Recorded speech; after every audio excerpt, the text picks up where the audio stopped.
In the week of the 40th anniversary of Roe v. Wade, Republican House Speaker John Boehner has made an announcement that ending abortion is one of the GOP's fundamental goals. Let's take a listen to the speaker's video message to participants in the 40th annual March for Life, which took place on the National Mall in Washington today. It's about understanding that abortion is defining human rights as the issue of our time.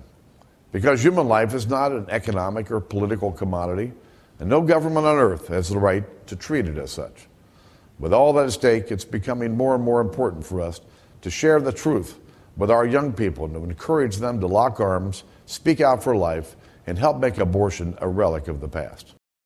Now, the speaker went on to say that for the new Congress to achieve that aim, it would entail bringing together a bipartisan pro-life majority and getting to work to formally codify the Hyde Amendment. Jason, given the slamming, trashing, whatever you want to call it, the GOP got during the 2012 election on this particular issue, do you think that this illustrates that the Republicans are not listening to the electorate? They still haven't gotten it? Well, I think that there are many instances that are even better that indicate they're not listening to the electorate. What they're doing in Virginia, for example, sort of admits that they don't have any policies to sell and they're just going to rig the game and win elections that way.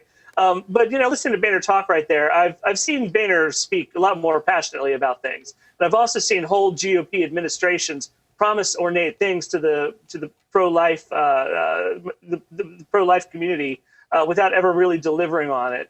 The interesting thing is that, you know, he's still talking about it in terms of like, let's be more popular, send me more Republicans. And the one promise he dangles is making the Hyde Amendment permanent. That's kind of a tell that he doesn't have much he's willing to offer. There's always this perennial paranoia that the Hyde Amendment isn't doing the job it's doing.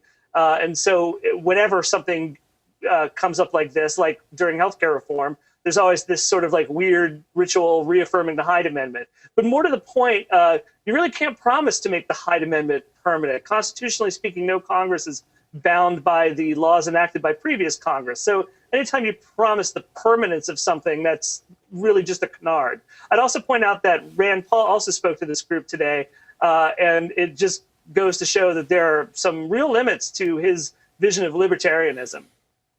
I just don't even know, you know, I mean, why make a promise like that, which is something that you absolutely can't keep? And where would you find this bipartisan group of legislators that would all agree on that? I mean, you're actually just making it up. Yeah, basically. Yeah. Way to go, Boehner. Way to go. It was just on his agenda. He checked it off, and that's that. He's like, I said it, just, you know, don't call me on it later.